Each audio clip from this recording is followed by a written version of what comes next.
We finished up a car a couple of years ago, Pontiac Station Wagon, and I'm not going to mention parts manufacturers, but I get the car running. We're about a week from it leaving to go to Good Guys Columbus, get it running up to temperature, charge the AC on it. It's sitting and idling, running cool. We're, middle of June, so it's mid-90s.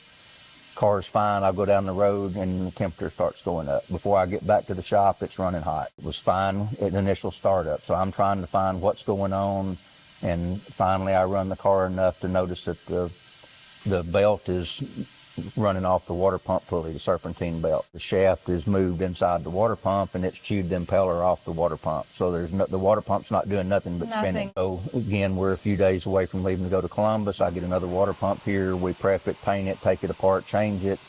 Same thing. Charge the AC, it's fine. Let it sit and idle, it's fine. Go down the road, and it starts running hotter and hotter and hotter.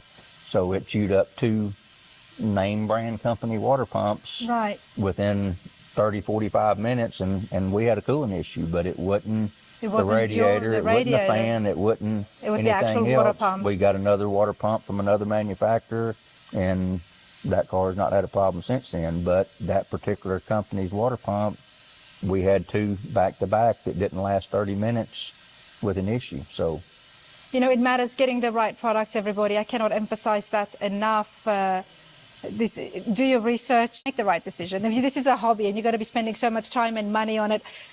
Avoid all the hassle of having any issues.